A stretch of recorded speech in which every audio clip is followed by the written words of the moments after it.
ಎಲ್ರಿಗೂ ನಮಸ್ಕಾರ. ನಾನು ನಿಮ್ಮ ಸಕ್ಕರೆ ನಾಡಿನ ಹಕ್ಕರೆ ಹುಡುಗಿ. ಎಲ್ಲರೂ ಹೇಗಿದ್ದೀರಾ? ನಾನು ಚೆನ್ನಾಗಿದ್ದೀನಿ. ನೀವು ಚೆನ್ನಾಗಿದ್ದೀರಾ ಅಂತ ಭಾವಿಸ್ತಾ, ಇನ್ನೂ ಯಾರೆಲ್ಲ ನನ್ನ ಚಾನಲ್‌ಗೆ ಸಬ್ಸ್ಕ್ರೈಬ್ ಮಾಡ್ಕೊಂಡಿಲ್ಲ, ಸಬ್ಸ್ಕ್ರೈಬ್ ಮಾಡ್ಕೊಳ್ಳಿ. ಹಾಗೆ ವಿಡಿಯೋ ಇಷ್ಟ ಆದಲ್ಲಿ ಪೂರ್ತಿ ವಿಡಿಯೋನ ಎಲ್ಲೂ ಸ್ಕಿಪ್ ಮಾಡದೆ ನೋಡಿ. ಒಂದು ಲೈಕ್, ಶೇರ್, ಕಮೆಂಟ್ ಮಾಡೋದನ್ನ ಮರಿಬೇಡಿ. ಇವತ್ತು ನಾನು ನಿಮಗೆ ಡಿಫ್ರೆಂಟ್ ಸ್ಟೈಲಲ್ಲಿ ಹೇಗೆ ಮೊಟ್ಟೆ ಬೋಂಡ ಮಾಡೋದು ಅಥವಾ ಮೊಟ್ಟೆ ಪಕೋಡ ಕೂಡ ಹೇಗೆ ಮಾಡೋದು ಅಂತ ತೋರಿಸ್ಕೊಡ್ತಾ ಇದ್ದೀನಿ. ಒಂದೇ ಥರ ಮೊಟ್ಟೆ ಬೋಂಡನ ಮಾಡ್ಕೊಂಡು ತಿಂದು ಬೇಜಾರಾಗಿದ್ದರೆ ಈ ರೀತಿ ಒಂದು ಸಲ ಟ್ರೈ ಮಾಡಿ ಹೇಗೆ ಬಂತು ಅಂತ ಕಮೆಂಟಲ್ಲಿ ತಿಳಿಸೋದನ್ನ ಮರಿಬೇಡಿ ಅಂತ ಹೇಳ್ತಾ ಬನ್ನಿ. ಇವಾಗ ಮೊಟ್ಟೆ ಬೋಂಡ ಮಾಡೋದಕ್ಕೆ ಏನು ಬೇಕು, ಹೇಗೆ ಮಾಡೋದು ಅಂತ ನೋಡೋಣ. ಇಲ್ಲಿ ನಾನು 5 ಮೊಟ್ಟೆ ತೊಗೊಂಡಿದ್ದೀನಿ. ಮೊಟ್ಟೆನ ನೀಟಾಗಿ ಬೇಯಿಸಿ ಮತ್ತು ನೀಟಾಗಿ ಸಿಪ್ಪೆ ಹಿಡಿಬೇಕು ಅಂತಂದರೆ ಇಲ್ಲಿದೆ ನೋಡಿ ಒಂದು ಟಿಪ್ಪು. ಈ ರೀತಿ ಒಂದು ಸ್ವಲ್ಪ ಈರುಳ್ಳಿ ಸಿಪ್ಪೆನ ಹಾಕಿ ಮೊಟ್ಟೆ ಬೆಂದಾಗ ಕಲರ್ ಚೇಂಜ್ ಆಗುತ್ತೆ, ಹಾಗೆ ಸಿಪ್ಪೆ ಕೂಡ ನೀಟಾಗಿ ಹಿಡಿಬೋದು. ಅದಕ್ಕೋಸ್ಕರ ನಾನಿಲ್ಲಿ ಈರುಳ್ಳಿ ಸಿಪ್ಪೆನ ಹಾಕ್ತಾಯಿದ್ದೀನಿ. ಮೊಟ್ಟೆ ಹಾಕಿ ನೀರು ಹಾಕಿ ಈರುಳ್ಳಿ ಸಿಪ್ಪೆ ಹಾಕಿ ಬೇಯಿಸ್ತಾ ಇದ್ದೀನಿ. ಒಂದು 10 ಮಿನಿಟ್ಸು ಲೋ ಫ್ಲೇಮಲ್ಲಿ ಇಟ್ಟು ಮೊಟ್ಟೆನ ಈ ರೀತಿ ಚೆನ್ನಾಗಿ ಬೇಯಿಸ್ಕೊಳ್ಳಿ. ನೋಡಿ ಇವಾಗ ಬೆಂದಿದೆ, ನೋಡ್ತಿದ್ದೀರಲ್ವ ಮೊಟ್ಟೆ ಸಿಪ್ಪೆ ಹೇಗೆ ಕಲರ್ ಚೇಂಜ್ ಆಗಿದೆ ಅಂತ. ಇವಾಗ ಕಲರ್ ಚೇಂಜ್ ಆದಾಗ ಬೆಂದಿದೆ ಅಂತ ಅರ್ಥ. ಅದನ್ನು ಸ್ವಲ್ಪ ತಣ್ಣಗಾಗಕ್ಕೆ ಬಿಟ್ಟು ನೋಡಿ ಈ ರೀತಿ ಬಿಡಿಸ್ಕೊಳ್ಳಿ. ನಾನು ಒಂದು ಕೈಯಲ್ಲೇ ಬಿಡಿಸ್ತಾ ಇದ್ದೀನಿ, ಯಾಕಂದರೆ ನನ್ನ ಮಗುನ ಒಂದು ಕೈಯಲ್ಲಿ ಇಟ್ಕೊಂಡಿರೋದ್ರಿಂದ ನಾನು ಒಂದು ಕೈಯಲ್ಲೇ ಬಿಡಿಸ್ತಾ ಇದ್ದೀನಿ. ನೋಡಿ ಈ ರೀತಿ ನೀಟಾಗಿ ಬಿಡಿಸ್ಬೋದು. ಈರುಳ್ಳಿ ಸಿಪ್ಪೆ ಹಾಕೋದ್ರಿಂದ ಈ ರೀತಿ ನೀಟಾಗಿ ಬಿಡಿಸ್ಬೋದು, ಎಲ್ಲೂ ಕ್ರ್ಯಾಕ್ ಆಗೋಲ್ಲ ಅಥವಾ ಕಿತ್ತೋಗಲ್ಲ. ಸೊ ನೀಟಾಗಿ ನೋಡಿ ಈ ರೀತಿ ಬಿಡಿಸಿಟ್ಕೊಂಡಿದ್ದೀನಿ. ಹಾಗೆ ಒಂದು ಹಚ್ಚಿಟ್ಕೊಂಡಿರೋ ಈರುಳ್ಳಿ, ಸ್ವಲ್ಪ ಕೊತ್ತಂಬರಿ ಸೊಪ್ಪು, ಒಂದು 2ರಿಂದ 3 ಹಸಿಮೆಣ್ಸಿನ್ಕಾಯಿ. ಈಗ ಮೊಟ್ಟೆನ ಈ ರೀತಿ ತುರ್ಕೊಳ್ಳೋಣ. ಪಕೋಡ ಕೂಡ ಮಾಡ್ಬೋದು, ಇದರಿಂದ ಬಜ್ಜಿ ಕೂಡ ಮಾಡ್ಬೋದು, ಬೋಂಡನೂ ಮಾಡ್ಬೋದು. ಸೊ ನಾನಿಲ್ಲಿ ಒಂದೇ ಸಲ ತುರಿದಿಟ್ಕೋತಾ ಇದ್ದೀನಿ. ಅದರಲ್ಲೇ ಮೊಟ್ಟೆ ಬೋಂಡ ಮತ್ತು ಪಕೋಡ ಎರಡೂ ಕೂಡ ಅದರಲ್ಲೇ ಮಾಡ್ತಾಯಿದ್ದೀನಿ. ಸೊ ನೋಡಿ ಈ ರೀತಿ ತುರಿದಿಟ್ಕೊಂಡು ಅದಕ್ಕೆ ಹಚ್ಚಿಟ್ಕೊಂಡಿದ್ವಲ್ಲ ಒಂದು ಈರುಳ್ಳಿ ಸೇರಿಸ್ಕೊಳ್ಳಿ. ಈರುಳ್ಳಿ, ಹಸಿಮೆಣ್ಸಿನ್ಕಾಯಿ ಮತ್ತು ಕೊತ್ತಂಬರಿ ಸೊಪ್ಪು ಇಷ್ಟನ್ನು ಸೇರಿಸ್ಕೊಳ್ಳಿ.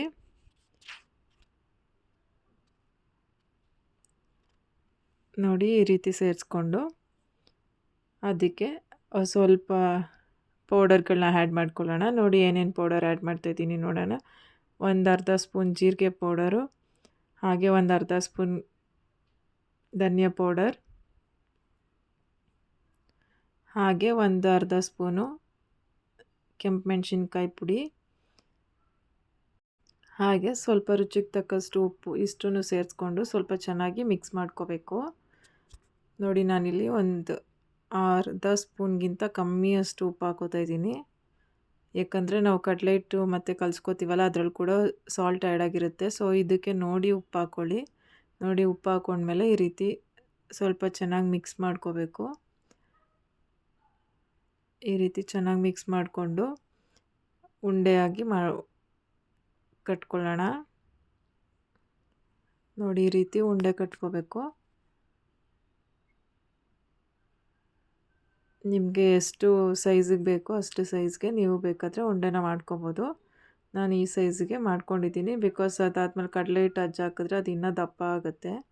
ಅದಕ್ಕೋಸ್ಕರ ಎಲ್ಲ ಉಂಡೆಗಳನ್ನ ಈ ರೀತಿ ಕಟ್ಟಿ ಇಟ್ಕೊಂಡಿದ್ದೀನಿ ಒಂದು ಪ್ಲೇಟಿಗೆ. ನೋಡಿ ಈ ರೀತಿ ಇಟ್ಕೊಂಡು ಹಾಗೆ ಇವಾಗ ಬೋಂಡ ಮಾಡೋದಕ್ಕೆ ಕಡಲೆ ಹಿಟ್ಟು ಪ್ಯೂರಿ ಬೇಕೇ ಬೇಕಲ್ವ. ಸೊ ಇಲ್ಲಿ ಕಡಲೆ ಹಿಟ್ಟು ಪ್ಯೂರಿ ರೆಡಿ ಮಾಡ್ಕೊಳ್ಳೋಣ ಬನ್ನಿ. ನಾನಿಲ್ಲಿ ಒಂದು ಅರ್ಧ ಬೌಲಷ್ಟು ಕಡಲೆ ಹಿಟ್ಟು ತೊಗೊಂಡಿದ್ದೀನಿ.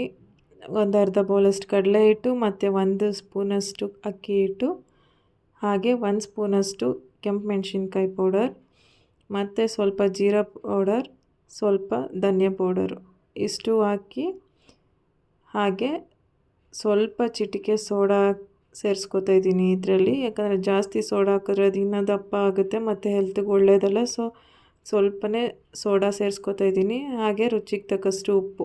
ಈಗ ಆಲ್ರೆಡಿ ಅದಕ್ಕೂ ಕೂಡ ಸಾಲ್ಟ್ ಆ್ಯಡ್ ಮಾಡಿರೋದ್ರಿಂದ ಇದನ್ನು ಕೂಡ ಸ್ವಲ್ಪ ನೋಡ್ಕೊಂಡು ಹಾಕ್ಕೊಳ್ಳಿ ಸಾಲ್ಟನ್ನ. ಅಷ್ಟನ್ನು ಹಾಕಿ ಚೆನ್ನಾಗಿ ಮಿಕ್ಸ್ ಮಾಡ್ಕೊಳ್ಳೋಣ. ಈ ರೀತಿ ಚೆನ್ನಾಗಿ ಮಿಕ್ಸ್ ಮಾಡಾದಮೇಲೆ ನೀರು ಸೇರಿಸ್ಕೊಂಡು ಮತ್ತೆ ಮಿಕ್ಸ್ ಮಾಡ್ಕೋಬೇಕು. ನೋಡಿ ಎಷ್ಟು ಬೇಕಷ್ಟು ನೀರು ನೋಡಿ ಮಿಕ್ಸ್ ಮಾಡ್ಕೋಬೇಕು. ಸ್ವಲ್ಪ ಗಟ್ಟಿಯಾಗೇ ಇರಲಿ, ಯಾಕಂದರೆ ನಾವು ಅದನ್ನು ಉಂಡೆ ಮಾಡ್ಕೊಂಡಿದ್ವಲ್ಲ ಅದನ್ನು ಅಜ್ಜಿ ಹಾಕೋದ್ರಿಂದ ಈ ರೀತಿ ಸ್ವಲ್ಪ ಗಟ್ಟಿಯಾಗೆ ಕಲಿಸ್ಕೊಳ್ಳಿ. ಇವಾಗ ಇದನ್ನು ಸ್ವಲ್ಪ ಸೈಡ್ಗೆ ಎತ್ತಿಟ್ಕೊಂಡು ಹಾಗೆ ಎಣ್ಣೆ ಕಾಯಕ್ಕೆ ಇಡೋಣ. ಈಗ ಎಣ್ಣೆ ಕಾದಿದೆ, ಅದಕ್ಕೆ ನಾವು ಕಟ್ಟಿಟ್ಕೊಂಡಿರೋಂಥ ಉಂಡೆಗಳನ್ನ ಈ ರೀತಿ ನೀಟಾಗಿ ಹಚ್ಚಿ ಒಂದೊಂದೇ ಹಾಕ್ಕೊಳ್ಳೋಣ. ನೋಡಿ ಈ ರೀತಿ ಒಂದೊಂದೇ ನೀಟಾಗಿ ಹಚ್ಚಿ ಕೋಟಿಂಗ್ ಎಲ್ಲ ಫುಲ್ಲು ನೀಟಾಗಿ ಮಾಡಿಕೊಂಡು ಈ ರೀತಿ ಹಾಕ್ಕೊಳ್ಳೋಣ. ಇದು ಎಣ್ಣೆ ಎಲ್ಲ ಹಾಕಿದ್ಮೇಲೆ ಸ್ವಲ್ಪ ಅಳ್ಕೊಡುತ್ತೆ.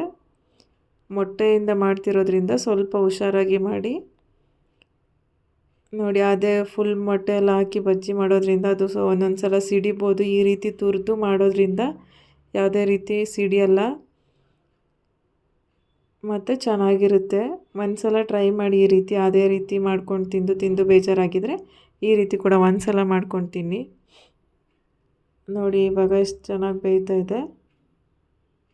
ಒಂದು ಸೈಡ್ ಬೆಂದಿದೆ. ಈಗ ಮತ್ತೆ ಇನ್ನೊಂದು ಸೈಡ್ ಬೇಯಿಸ್ಕೊಳ್ಳೋಣ. ನೋಡಿ ಎಣ್ಣೆಗೆ ಹಾಕಿದ್ಮೇಲೆ ಸ್ವಲ್ಪ ದಪ್ಪ ಆಗಿದೆ ನೋಡಿ. ಈ ರೀತಿ ಸ್ವಲ್ಪ ಚೆನ್ನಾಗಿ ಬೇಯಲಿ. ಅಷ್ಟರಲ್ಲಿ ಇನ್ನೂ ಯಾರೆಲ್ಲ ನನ್ನ ಚಾನಲ್ಗೆ ಸಬ್ಸ್ಕ್ರೈಬ್ ಮಾಡ್ಕೊಂಡಿಲ್ಲ ಸಬ್ಸ್ಕ್ರೈಬ್ ಮಾಡ್ಕೊಳ್ಳಿ. ಮತ್ತಷ್ಟು ವೀಡಿಯೋಸ್ಗಾಗಿ ನನ್ನ ಚಾನಲ್ನ ಮಿಸ್ ಮಾಡದೆ ನೋಡ್ತಾ ಇರಿ, ವಿಸಿಟ್ ಮಾಡ್ತೀರಿ ಅಂತ ಹೇಳ್ತಾ ನೋಡಿ ಇವಾಗ ಈ ರೀತಿ ಬೆಂದಿದೆ. ಸ್ವಲ್ಪ ಲೈಟ್ ಬ್ರೌನ್ ಬಂದರೆ ಸಾಕು, ಬೆಂದಿರುತ್ತೆ. ಯಾಕಂದರೆ ಮೊಟ್ಟೆ ಎಲ್ಲ ಆಲ್ರೆಡಿ ಬೇಯಿಸಿರೋದ್ರಿಂದ ಬರೀ ಇಲ್ಲಿ ಕಡಲೆ ಹಿಟ್ಟು ಅಷ್ಟೇ ಬೇಯಬೇಕು. ಅದಕ್ಕೋಸ್ಕರ ಜಾಸ್ತಿ ಹೊತ್ತು ಬೇಯಿಸೋದೇನೂ ಇಲ್ಲ, ಸ್ವಲ್ಪ ಹೊತ್ತು ಬೇಯಿಸಿ ನೋಡಿ ಈ ರೀತಿ ಈ ಕಲರ್ ಬರೋವರೆಗೂ ಬೇಯಿಸಿದ್ರೆ ಸಾಕು. ನೋಡಿ ಅದು ನೋಡ್ತಾ ಇದ್ರೇ ತಿನ್ನಬೇಕು ಅನಿಸುತ್ತೆ ಅಲ್ವಾ. ಹಾಗೆ ಈಗ ಸ್ವಲ್ಪ ಅದೇ ಮೊಟ್ಟೆ ಎಲ್ಲ ತುರಿದು ಮಿಕ್ಸ್ ಮಾಡಿ ಇಟ್ಕೊಂಡಿರೋದ್ರಲ್ಲೇ ಪಕೋಡ ಕೂಡ ಮಾಡಿದ್ದೀನಿ. ಇದಕ್ಕೆ ಕಡಲೆ ಹಿಟ್ಟೆಲ್ಲ ಸ್ವಲ್ಪ ಉಳಿದಿದ್ದೆಲ್ಲ ಮಿಕ್ಸ್ ಮಾಡಿದ್ದು, ಅದನ್ನೇ ಈ ಮೊಟ್ಟೆ ಉಳಿದಿರೋದನ್ನು ಒಟ್ಟಿಗೆ ಹಾಕಿ ಮಿಕ್ಸ್ ಮಾಡಿ ಈ ರೀತಿ ಮಾಡಿಕೊಂಡ್ರೆ ಪಕೋಡ ಕೂಡ ಆಗುತ್ತೆ. ಇಂಗ್ರೀಡಿಯೆಂಟ್ ಸೇಮು, ಬಟ್ ಮಾಡೋದು ಬೇರೆ ಥರ ಆದ್ರೂ ಅದರಲ್ಲೂ ಡಿಫ್ರೆಂಟಾಗಿ ಟೇಸ್ಟ್ ಇರುತ್ತೆ ಅಂತ ಹೇಳ್ತಾ ನಾನಿಲ್ಲಿ ನನ್ನ ವೀಡಿಯೋನ ಮುಗಿಸ್ತಾ ಇದ್ದೀನಿ. ಮತ್ತೊಂದು ವಿಡಿಯೋದಲ್ಲಿ ಸಿಗೋಣ. ಯಾರೆಲ್ಲ ನನ್ನ ವೀಡಿಯೋಸ್ನ ನೋಡಿ ಸಪೋರ್ಟ್ ಮಾಡ್ತಿದ್ದೀರಾ ಎಲ್ರಿಗೂ ಧನ್ಯವಾದಗಳು. Thank you for watching my videos. ಮತ್ತೊಂದು ವಿಡಿಯೋದಲ್ಲಿ ಸಿಗೋಣ.